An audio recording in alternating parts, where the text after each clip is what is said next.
दिल्ली में केंद्रीय ऊर्जा मंत्री से मिले मुख्यमंत्री पुष्कर सिंह धामी। 400 मेगावाट अतिरिक्त बिजली उपलब्ध कराने का किया अनुरोध।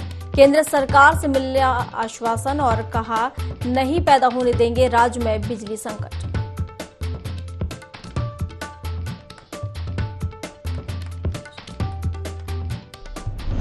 देहरादून में हुए लाठीचार्ज पर आई जांच रिपोर्ट। पुलिस ही करेगी बेरोजगार युवाओं पर लाठीचार्ज मामले की जांच पड़ताल जारी। लापरवाही पर हटाए गए 3 पुलिसकर्मी।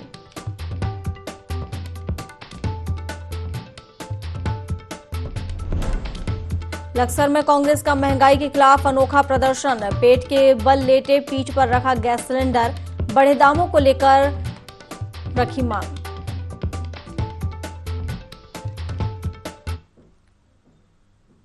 नमस्कार, देवभूमि लाइव में आप सभी का स्वागत है। मैं हूं आपके साथ प्रियंका। शुरुआत करेंगे देहरादून से। देहरादून में हुए लाठीचार्ज पर अब जांच रिपोर्ट आई है तो गढ़वाल कमिश्नर ने शासन को रिपोर्ट दी है। पुलिस ही करेगी बेरोजगार युवाओं पर लाठीचार्ज मामले की जांच। तो लापरवाही पर हटाए गए 3 पुलिसकर्मी। तो युवा बेरोजगारों ने जांच रिपोर्ट पर सवाल उठाए हैं। तो पुलिस ही अब बेरोजगार युवाओं पर लाठीचार्ज मामले की जांच करेगी। तो गढ़वाल कमिश्नर ने शासन को रिपोर्ट दी है। तो बता दें कि देहरादून में हुए लाठीचार्ज पर जांच रिपोर्ट आई है और गढ़वाल कमिश्नर ने शासन को रिपोर्ट दी है। पुलिस ही अब बेरोजगार युवाओं पर लाठीचार्ज मामले की जांच करेगी। लापरवाही पर 3 पुलिसकर्मी हटाए गए हैं और युवा बेरोजगार ने जांच रिपोर्ट पर सवाल उठाए हैं।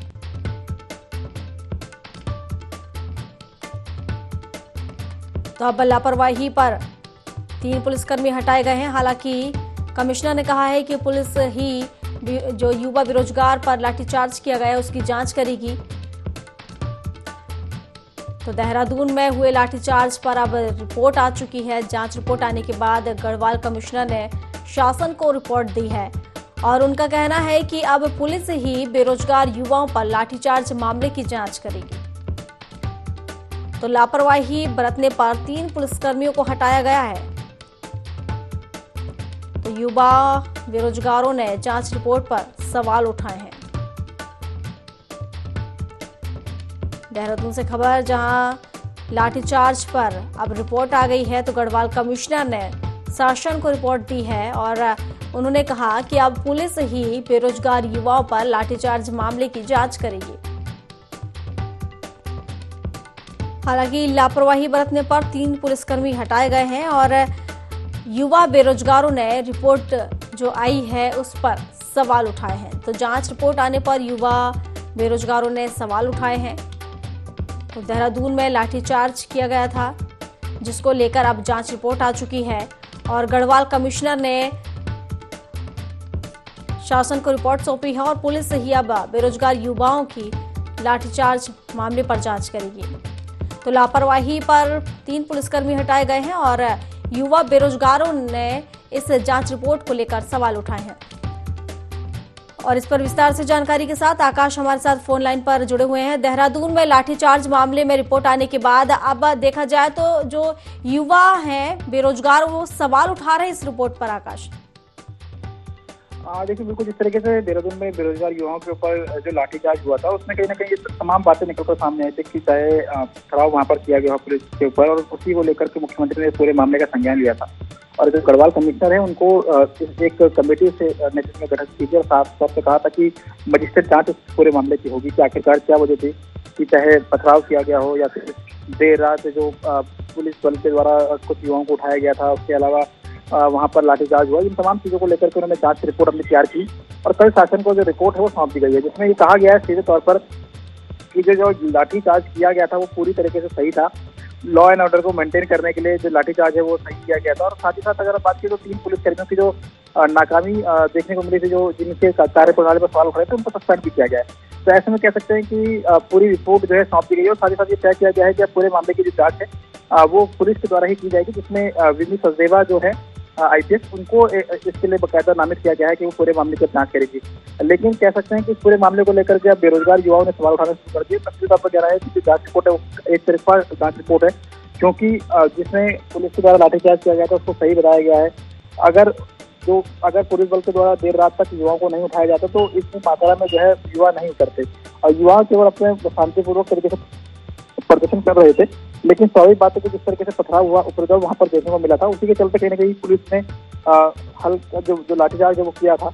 लेकिन कह सकते हैं कि अब पूरे मामले को लेकर के जो सियासत है वो भी एक तरीके से शुरू हो चुकी है, क्योंकि जांच रिपोर्ट आ चुकी है और उसमें निश्चित तौर पर जो पुलिस की कार्यवाही थी उसको सही बताया गया है और साथ ही साथ अब पूरे मामले की जो जांच है वो पुलिस के द्वारा की जाएगी। वो तो ठीक है आकाश, लेकिन जिस तरीके से लाठीचार्ज की गई है तो कोई दूसरा रास्ता भी अपना सकते थे उनको उठाने के लिए, लेकिन लाठीचार्ज ही क्यों?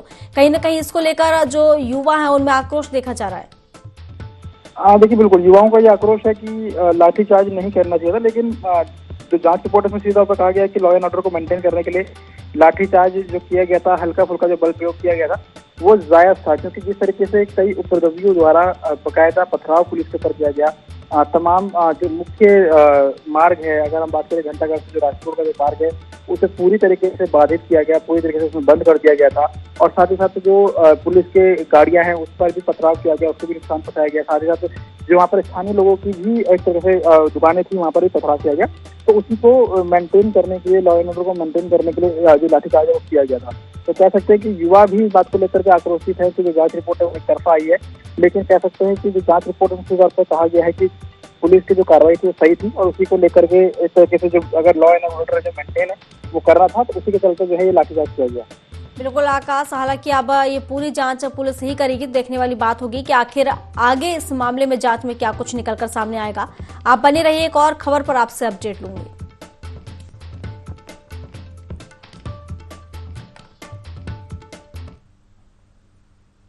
आगे बढ़ते हैं देहरादून से खबर, जहां लोक सेवा आयोग की जेई 2021 परीक्षा रद्द हो गई है। तो बता दें कि जेई 740 पदों के लिए एग्जाम हुआ था और 7 से 10 मई को हुई थी जेई भर्ती की लिखित परीक्षा। अब अप्रैल में निकलेगा नया विज्ञापन और नवंबर में होगी पुनर्परीक्षा। तो 10 मई को हुई थी जेई भर्ती की लिखित परीक्षा और अब जेई 2021 की जो परीक्षा थी उसे रद्द कर दिया गया है। तो 740 पदों के लिए हुआ था ये एग्जाम और हमारे साथ आकाश बने हुए हैं, तो आकाश से जान लेते हैं। आकाश, लोक सेवा आयोग की जेई 2021 परीक्षा रद्द कर दी गई है, जो कि इससे पहले भी देखा जाए तो लिखित एग्जाम हुआ था, लेकिन अब नया विज्ञापन आ गया है। देखिए, बिल्कुल उत्तराखंड में जो पुरानी भर्ती प्रक्रिया थी उसके ऊपर लगातार सवाल उठ रहे थे और यही वजह की एसआईटी के द्वारा और एसटीएफ के द्वारा तमाम जो पुरानी भर्ती परीक्षा है उसको लेकर के जांच की जा रही थी, जिसमें कह सकते हैं कि 2021 में जो जेई की परीक्षा हुई थी उस पर सवाल उठ रहे थे कि उससे कहीं ना कहीं एक तरह से गड़बड़ियां हुई थी और ऐसे में उन सवालों को लेकर के कहीं ना कहीं जांच है वो की गई थी और उसमें कई आरोपियों को गिरफ्तार भी किया गया था। लेकिन कह सकते हैं कि अब पूरे इस मामले को जिस तरीके से कह सकते हैं कि भर्ती परीक्षा हुई थी उसको पूरी तरीके से रद्द कर दिया गया है। साथ ही साथ अभी तय किया गया है कि अप्रैल में नया विज्ञापन यानी कि नया कैलेंडर जारी होगा और साथ ही साथ नवंबर में जो पुनः परीक्षा है वो की जाएगी, जिसमें बकायदा ये भी तय किया गया है कि जो पुराने अभ्यर्थी हैं जिनकी अगर एज निकल चुकी है तो उनको भी इसमें छूट दी जाएगी। साथ ही साथ जो फीस पेपर देने के लगी थी उस पर भी कहीं ना कहीं एक तरीके से छूट रहेगी। तो कह सकते हैं कि बड़ा फैसला शासन के स्तर पर हुआ है कि जो लोक सेवा आयोग की तरफ से जेई 2021 की परीक्षा कराई गई थी, जिससे लगातार सवाल उठ रहे थे और युवा भी एक तरह से सवाल उठा रहे थे कि इसमें कहीं गड़बड़ियां हुई हैं, उस पर जांच के उपरांत अब ये तय किया गया कि पूरी परीक्षा को रद्द कर दिया गया है। अब आने वाले समय में दोबारा से नवंबर में जो है लिखित परीक्षा कराई जाएगी। बिल्कुल आकाश, लेकिन देखा जाए तो 740 पदों पर करीब ये परीक्षा हुई थी और हजारों लोगों ने ये एग्जाम दिया था, लेकिन अब इसके बाद दोबारा पुनर्परीक्षा थे, कहीं ना कहीं उन्हें निराशा भी देखने को मिलेगी। जिन्होंने मेहनत करी, परीक्षा दी और दोबारा अब उन्हें एग्जाम देना होगा। देखिए, ये बात सच है, क्योंकि जिस तरीके से लगातार ये सवाल उठ रहे थे कि कुछ लोगों की गड़बड़ी की वजह से या कुछ लोगों के नाकामी की वजह से एक तरीके से पूरी परीक्षा बाधित हुई और सबसे महत्वपूर्ण बात यह है कि उसको लेकर के जांच भी की गई थी और लगातार कार्रवाई भी की गई है उसमें और एक तरीके से कोशिश की जा रही थी कि पारदर्शी और एक तरीके से परीक्षा कराई जाए। लेकिन सही बात है कि किन्हीं जो सवाल उठाए थे शासन स्तर पर जांच कराई गई और उसके बाद परीक्षा को रद्द करने का फैसला लिया गया। लेकिन अब कोशिश सरकार की यही है कि युवाओं को एक भरोसा दिलाया जाए। इसी के चलते जो नकल विरोधी कानून है वो सरकार लेकर आई है, सशक्त कानून है जिसमें सजा का कड़ा प्रावधान किया गया है और अगर कोई दोषी पाया जाता है तो खिलाफ सख्त कार्रवाई की जाएगी। तो कोशिश सरकार की है कि जो भी परीक्षाएं हो रही हैं अब उससे पारदर्शी तरीके से हो, युवाओं में भरोसा पैदा हो कि जो अगर वो परीक्षा देने जा रहे हैं तो वो सही परीक्षा देने जा रहे हैं, उसमें कोई गड़बड़ी नहीं है और अगर कोई दोषी पाया जाता है तो उसके खिलाफ सख्त कार्रवाई जो की जाएगी। तो कह सकते हैं कि भरोसे के साथ ही कहीं ना कहीं सरकार भी परीक्षाएं करा रही है और अब दोबारा से जो जेईई की परीक्षा है वो नवंबर महीने में होगी और अप्रैल महीने में इसका जो कैलेंडर है वो जारी किया जाएगा। बिल्कुल आकाश, जहां इसको लेकर कुछ परीक्षार्थियों में खुशी देखने को मिलेगी तो कुछ में निराशा भी देखने को मिलेगी, क्योंकि अगर उन लोगों ने मेहनत करी है और दोबारा अगर उन्हें ये एग्जाम देना पड़ रहा होगा तो कहीं ना कहीं उनमें निराशा भी देखने को मिलेगी। शुक्रिया आपका आकाश। प्रदेश के परिवहन मंत्री चंदन राम दास ने सचिवालय में राज्य सड़क सुरक्षा परिषद की बैठक ली। बैठक में परिवहन विभाग के सचिव अरविंद सिंह समेत तमाम अधिकारी मौजूद रहे। परिवहन सचिव ने साल 2022 और 2023 में फरवरी 2023 तक घटित सड़क दुर्घटनाओं का विवरण दिया। इसके अलावा राज्य में सड़क सुरक्षा उपायों के संबंध में जानकारी दी। जन जागरूकता, वाहनों की तकनीकी जांच में गुणवत्ता सुधार जैसे कार्यों का विवरण दिया गया। लोक निर्माण विभाग से सुधार हेतु किए जा रहे कार्यों की जानकारी ली गई। पुलिस विभाग द्वारा चलाए जा रहे सड़क सुरक्षा जागरूकता के बारे में भी चर्चा की गई। सर्वोच्च न्यायालय के निर्देश पर राज्य सड़क सुरक्षा सलाहकार परिषद की आज बैठक थी, जिसमें सभी विभागों के अधिकारी और सचिवाद मौजूद थे। हमारी पहली प्राथमिकता प्रदेश में दुर्घटनाओं को रोकना, लोगों की जान माल की सुरक्षा करना, और यदि कोई दुर्घटना हो गई तो उसमें यात्रियों की जान कैसे बचाएं, यह हमारी प्रायोरिटी है। और हमारा मानना है कि ये महत्वपूर्ण बैठक इसलिए भी अति महत्वपूर्ण हो जाती है क्योंकि चार धाम यात्रा अगले माह से प्रारंभ हो रही है। हमने NH, PWD, BRO, NHI सभी कार्यदायी संस्थाओं को आज बुलाया था। तो ब्लैक स्पॉटों का चयन, डिवाइडर लगाना, CC कैमरे लगाना और जो गड्ढा मुक्त सड़कों का निर्माण होना है उनको सुनिश्चित करने के लिए आज निर्देश जारी किए।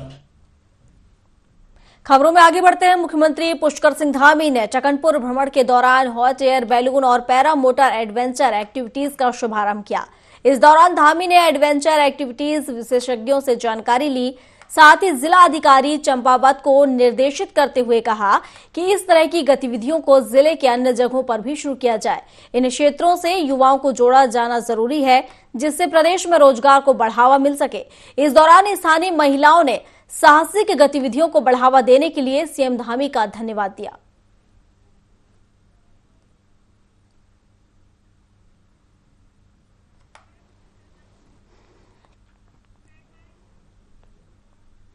खबरों में आगे बढ़ते हैं। खबर उत्तरकाशी से है, जहां गंगोत्री नेशनल पार्क 1 अप्रैल से खुलने जा रहा है, जिसकी प्रशासन ने तैयारियां पूरी कर ली हैं। गंगोत्री नेशनल पार्क में गोमुख तपोवन ट्रेक, केदारताल, सुंदरवन, नंदनवन, वासुकी ताल, जनक ताल ट्रेक के साथ गरतांग गली भी है। हर साल हजारों की संख्या में पर्यटक यहां पहुंचते हैं। बता दें 30 नवंबर 2022 को इस पार्क के गेट बंद हुए थे, जो 1 अप्रैल 2023 को खुलेंगे।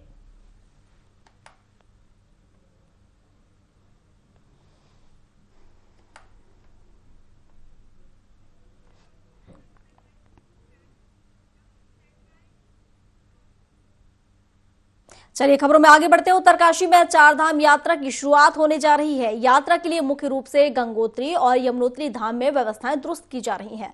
जिलाधिकारी अभिषेक रोहेला यात्रा की तैयारियों का जायजा लेंगे। साथ ही यात्रा से संबंधित अधिकारी और कर्मचारियों की बैठक बुलाई गई है।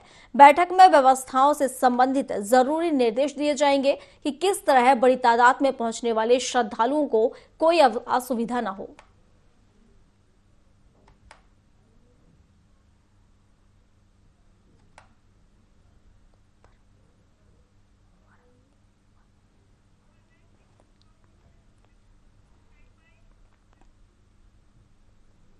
लोहाघाट के सुई गांव में वर्की फर्की होली का आयोजन किया गया। कार्यक्रम में आदित्य महादेव मंदिर प्रांगण में सामूहिक रूप से गायन किया गया। होली को देखने के लिए दूर दूर से लोग सुई गांव पहुंचे। होली महोत्सव कमेटी अध्यक्ष श्याम दत्त चौबे ने बताया कि होली गायन की परंपरा वर्षों से चली आ रही है। 3 गांव के ग्रामीण मिलकर वेदांती होली के अलावा विशेष बरकी फरकी होली का गायन करते हैं और पारंपरिक होली के माध्यम से नई पीढ़ी को अपनी परंपरा से जोड़ते हैं।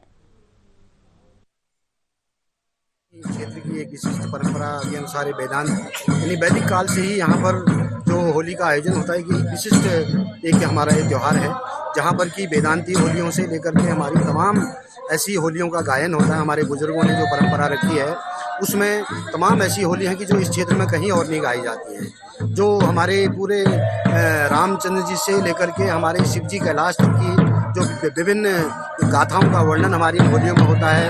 इनमें वर की भर की एक विशेष होली जो हमारे यहाँ गाई जाती है, जिसको कि नैनीताल से लेकर हमारे अन्य जगह में भी प्रदर्शन हुआ है। तो हमारे बुजुर्गों ने, नौजवानों ने एक बहुत अच्छा यहाँ पर अपना जो इस होली के लिए समय देते हैं, उसमें एक ऐसा प्रदर्शन जो विशिष्ट प्रदर्शन होता है हमारे गांव के लोगों द्वारा यहाँ किया है।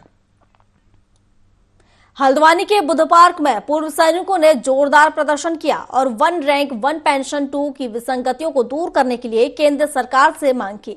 बता दें कि अपनी 7 सूत्री मांगों को लेकर पूर्व सैनिकों ने उप जिलाधिकारी के माध्यम से रक्षा मंत्री और प्रधानमंत्री के नाम ज्ञापन भी सौंपा। इस दौरान वक्ताओं ने कहा कि सरकार हर विषय पर जबरन पेंच फंसा रही है और उनके अधिकारों का हनन कर रही है। अगर तमाम मांगों पर फैसला नहीं लिया गया तो वे आंदोलनरत रहेंगे और सरकार की नीति को स्वीकार नहीं करेंगे। हमारा पूर्व सैनिकों के लिए जो है OROP 2 का गठन करने के बाद जिस प्रकार से अधिकारियों ने हमारे OROP को हाईजैक करके हम जवानों की अनदेखी की गई है, जबकि मूल रूप से या मुख्य रूप से पहले से भी यह बना हुआ है कि OROP केवल जवानों को दिया जाएगा, जवानों जैसे तक। अधिकारियों को यह OROP लागू होने का कोई मतलब नहीं था। जब OROP 2 लागू किया गया, जिसमें अधिकतम लाभ अधिकारियों को दिया गया बजाय जवानों जैसियों के, जबकि उसी समानुपात में अगर जवानों जैसियों को भी दिया जाता शायद हम आज इस धरना प्रदर्शन की ओर नहीं जाते। ज्ञापन देंगे OROP के संबंध में जो जनता मत धरना प्रदर्शन चल रहा है। MSP का मुद्दा है, OROP का मुद्दा, बहुत सारे मुद्दे हैं। उन मुद्दों को लेकर के उनकी जो विसंगतियां हैं उनके बारे में हमारे साथ अन्याय हुआ है। हमको सरकार जो है वो बहुत कम पेंशन दे रही है, जबकि हमारे अधिकारियों को बहुत ज़्यादा दे रही है। तो इस संबंध में हम मेमोरेंडम जो है उप जिलाधिकारी तक जाएंगे और वहाँ ये देके आएंगे। हम सारे सैनिक यहाँ से जुलूस निकल के मांग है कि हमारी MSP एक समान हो, ऑफिसर्स की या JCO वार्ड जवान की MSP में भेदभाव है और जो पेंशन है उसमें भेदभाव है, तो उसको भी हम चाहते हैं कि उसमें बढ़ोतरी हो। और जैसे डिसेबिलिटी पेंशन है उसमें भी काफ़ी फर्क है, तो उसको भी जो है बराबर किया जाए। मसूरी देहरादून मार्ग पर अनियंत्रित कार खाई में जा गिरी। कार में कुल 7 लोग सवार थे जो हादसे में गंभीर रूप से घायल हो गए। मौके पर पहुंची पुलिस ने स्थानीय लोगों की मदद से घायलों को अस्पताल पहुंचाया, जहां घायलों की हालत गंभीर बताई जा रही है। हादसा मसूरी देहरादून मार्ग पर हुआ। गाड़ी के अनियंत्रित होने का कारण अब तक अज्ञात बना हुआ है।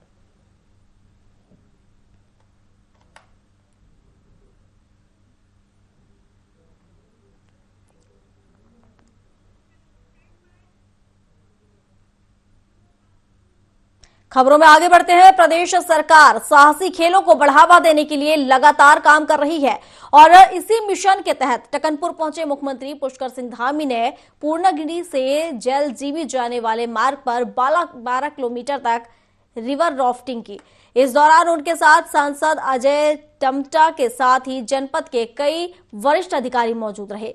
राफ्टिंग के दौरान मुख्यमंत्री ने कहा कि नौजवानों को खेलों की दुनिया से जोड़ना चाहिए। रिवर राफ्टिंग जैसे अन्य कई साहसी खेलों के लिए उपयोगी जगह है। हमारी सरकार लगातार इस तरह के प्रयासों को बढ़ावा दे रही है। पूर्णागिरी क्षेत्र से होकर बहने वाली शारदा नदी में भी सितंबर से रिवर राफ्टिंग प्रतियोगिता का आयोजन किया जाएगा। सभी तैयारियां पूरी कर ली गई हैं। पूर्णागिरी धाम को जाते समय माँ शारदा का भी तट है और माँ शारदा के तट पर ये बूम से लेकर जहाँ से आज स्टार्टिंग पॉइंट से हम लोगों ने प्रारंभ किया था, लगभग 12 किलोमीटर की दूरी है और इस पर अनेकों स्थान ऐसे स्पॉट हैं जहाँ से राफ्टिंग शुरू हो रही है। और माँ पूर्णागिरी के दर्शन करने के लिए देश दुनिया से लाखों की संख्या में श्रद्धालु प्रत्येक वर्ष आते हैं। तो उसको ध्यान में रखते हुए यहाँ पर हम लोगों ने सितंबर माह में रिवर राफ्टिंग का नेशनल प्रतियोगिता यहाँ पर आयोजित करने का भी निर्णय लिया है। उसकी सारी तैयारियाँ हो गई हैं, जिससे कि लोग श्रद्धालु यहाँ माँ पूर्णागिरी के दर्शन करें और आकर राफ्टिंग का भी यहाँ पर आनंद लें, जिससे निश्चित रूप से लोगों को एक मनोरंजन का अच्छा साधन भी मिलेगा और हमारे यहाँ पर्यटन भी बढ़ेगा। उत्तरकाशी में IND24 ने विशेष पहल की। IND24 ने सामाजिक महत्व को समझते हुए जूनियर हाई स्कूल बटेती में कैरियर काउंसलिंग कैंप का आयोजन किया और छात्र छात्राओं को उनके भविष्य को देखते हुए अपनी चॉइस के हिसाब से कैरियर चुनने की सलाह दी। इस मौके पर बड़ी संख्या में छात्र छात्राएं मौजूद रहे। SDRF के CO के चैनल द्वारा शुरू की इस पहल की जमकर तारीफ की गई। साथ ही स्कूली बच्चों ने अपने अनुभव साझा करते हुए कहा कि इस कैंप से उन्हें बड़ा फायदा हुआ है और भविष्य में यह कैरियर काउंसलिंग उनको अपने कैरियर को चुनने के लिए काम आएगी।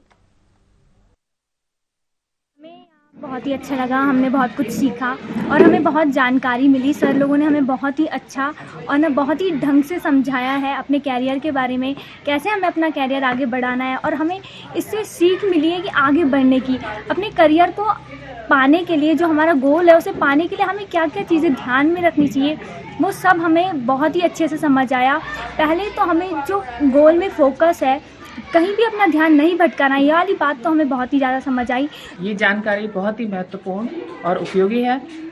यहाँ पर बहुगुणा जी और बिजरानी जी ने बहुत ही सुंदर और डिटेल में जानकारी हमारे बच्चों को दी अपने कैरियर के प्रति, कि वो भविष्य में जो बनना चाहते हैं उसका एम पहले ही निर्धारित कर लें और कुछ चीज़ें अपने दिमाग में पहले से ही रख लें, जानकारियाँ, तो निश्चित रूप से भविष्य में उनको सफलता मिलेगी। तो ये जो कार्यक्रम था ये बहुत ही उपयोगी था और बच्चों के लिए निश्चित रूप से मोटिवेशनल होगा और वो निश्चित रूप से आगे बढ़ेंगे और जीवन में कुछ उपलब्धियां हासिल करेंगे। प्रिंसिपल की ओर से हमें इनविटेशन दिया गया था कि यहाँ पर कैरियर काउंसलिंग के बारे में बच्चों को कुछ प्रोत्साहन के लिए कुछ एक मोटिवेशनल स्पीकर के तौर पे मुझे बुलाया गया था। तो मैं यहाँ पर SDRF में निरीक्षक के पद पर तैनात हूँ और बहुत सारे रेस्क्यू में हम देखते हैं जीवन और मौत की जब जंग लड़ रहे होते हैं लोग, तो उनसे एक प्रेरणा मिलती है कि कैसे लोग जो है चाहे कितनी भी मुसीबत में हो, कैसे अपने आप को उसके बाहर निकालना होता है। इसी प्रकार से जो है जीवन में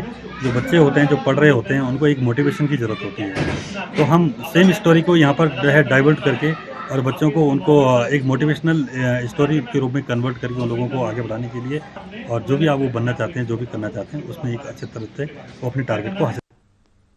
इसी के साथ देवभूमि लाइव में अभी के लिए बस इतना ही। अधिक जानकारी के लिए आप बने रहिए हमारे साथ और देखते रहिए IND24। नमस्कार।